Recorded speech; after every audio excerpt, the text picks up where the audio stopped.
തന്നെ സ്നേഹിച്ചവരെയെല്ലാം ദാരുണമായി വളരെ ക്രൂരമായി കൊന്ന ഒരുത്തൻ അവൻ സ്വയം മരണത്തിലേക്ക് പോയി എന്നൊരു വാർത്ത കേൾക്കുന്നു.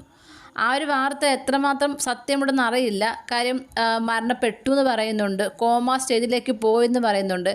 ഈ ഒരു വാർത്തയൊക്കെ എത്രമാത്രം സത്യമെന്നറിയില്ല. കാര്യം ഇതുവരെ സ്ഥിരീകരിക്കാത്തൊരു വാർത്തയാണത്. പലയിടത്തുനിന്നും പല ഫേക്ക് ന്യൂസുകളും ഈ ഒരു ഘട്ടത്തിൽ വരും. അതുകൊണ്ട് നമുക്ക് ഇതൊക്കെ പൂർണ്ണമായും വിശ്വസിക്കാനും കഴിയില്ല. എന്നിരുന്നാലും ഇതുവരെ കേട്ട വാർത്തയുടെ അടിസ്ഥാനത്തിൽ എനിക്ക് തോന്നുന്നു അവന് ബ്രെയിൻ ഡെത്ത് സംഭവിച്ചു എന്നാണ്. കാര്യം പോകുന്ന വഴിക്ക് തന്നെ പറയുന്നുണ്ട്, പൾസ് കിട്ടുന്നില്ല, തലച്ചോറിലേക്കുള്ള രക്തയോട്ടം ഇല്ല, പിന്നെ ഇടയ്ക്കിടയ്ക്ക് ഫിക്സ് വരുന്നുണ്ട് എന്നൊക്കെ പറയുമ്പോൾ തന്നെ ഒരു ബ്രെയിൻ ഡെത്തിനുള്ള സാധ്യതയാണ് കാണുന്നത്. അങ്ങനെ അവൻ മരിച്ചു എന്നുണ്ടെങ്കിൽ എനിക്ക് തോന്നുന്നു അവൻ വലിയൊരു ഭാഗ്യം ചെയ്തവനാണ്. കാര്യം പെട്ടെന്ന് അവൻ മരിച്ചു.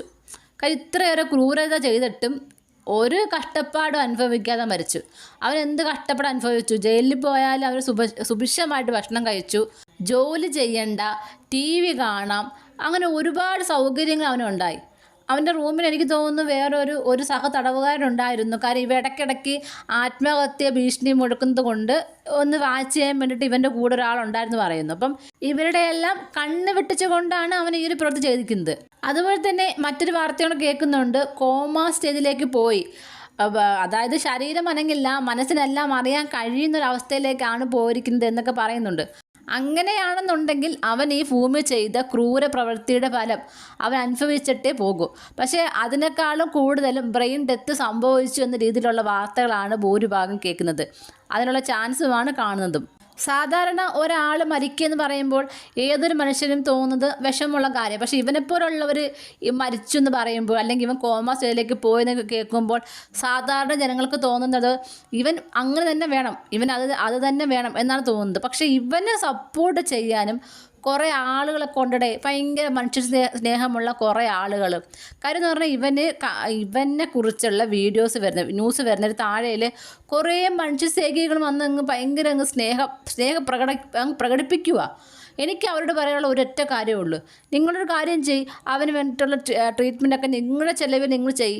അവനിപ്പോൾ ട്രീറ്റ്മെൻറ്റ് എടുക്കുന്നതും ഞങ്ങളെ പോലുള്ള സാധാരണക്കാരുടെ നികുതിയിൽ നിന്ന് കിട്ടുന്ന പൈസ കൊണ്ട് അവൻ ഈ ട്രീറ്റ്മെൻറ്റ് എടുക്കുന്നത് പോലും അല്ലേ. അപ്പോൾ ഇത്രയും സ്നേഹമുള്ളൊരു കാര്യം ചെയ്യുക, അവന് ട്രീറ്റ്മെൻറ്റൊക്കെ എടുത്ത് രക്ഷപ്പെടുത്തിക്കൊണ്ട് പോയിട്ട് സ്വന്തം പെൺമക്കളെ കെട്ടിച്ചു കൊടുക്ക്.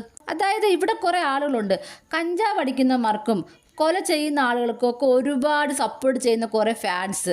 അതായത് അയ്യോ അവൻ കഞ്ചാവ് അടിച്ചതല്ലേ ഉള്ളു, അവൻ 1-2 പേരെ കൊന്നതല്ലേ ഉള്ളു എന്നൊക്കെ പറഞ്ഞ രീതിയിലുള്ള ഒരു കമൻസ് പോലെയാണ് എനിക്ക് തോന്നുന്നത്. അങ്ങ് സ്നേഹം കൊണ്ടങ്ങ് പൊതിയുന്നു.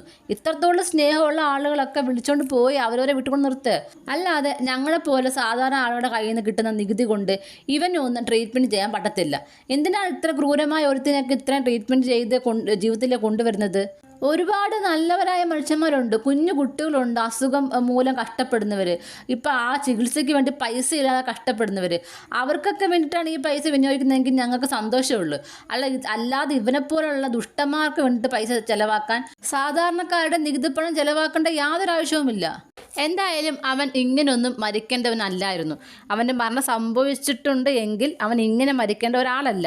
ഇവൻ പല പ്രാവശ്യവും ഇതുപോലെ ആത്മഹത്യക്ക് ശ്രമിച്ചിട്ടുണ്ട്. ആദ്യമായിട്ടൊന്നുമല്ല ഇവ ഇതുപോലെ ശ്രമിക്കുന്നത്. 13-12 വയസ്സുള്ള സമയത്ത് തന്നെ ഇവൻ എലിവിഷം കഴിച്ചിട്ടുണ്ട്. പിന്നീട് ഇത്രയും പേരെ കൊന്നതിന് ശേഷവും ഇവൻ എലിവിഷമോ എന്ത് വിഷം കഴിച്ചിട്ടാണ് പോയത്. അതിനുശേഷം ഇതേപോലെ തെളിവെടുപ്പിനൊക്കെ പോലീസ് നടക്കുന്ന സമയത്തും ഇതുപോലെ ഇവൻ എന്തൊക്കെയോ ശ്രമങ്ങൾ നടത്തിയിട്ടുണ്ട്. അതായത് ഇവൻ ആകെ മൊത്തവും സമയം മരിക്കണം എന്ന ആഗ്രഹമുള്ളവനായിരുന്നു. ഇവൻ ആദ്യമേ അത് ചെയ്തിരുന്നെങ്കിൽ ഈ സാധാരണക്കാരായ അവൻ്റെ ഉമ്മയാണെങ്കിൽ അനിയനൊക്കെ എന്ത് ചെയ്തു എന്നുള്ളതാണ്. ഇത്രയും പാവം പിടിച്ച കുഞ്ഞുങ്ങളൊക്കെ എങ്ങനെ ഇവന് പറ്റി എന്നുള്ളതാണ്. ഇവൻ ആദ്യമേ ഇത് ചെയ്തെങ്കിൽ ഇത്രയും ആളുകളുടെ ജീവനെങ്കിലും പോകാതിരുന്നേനെ.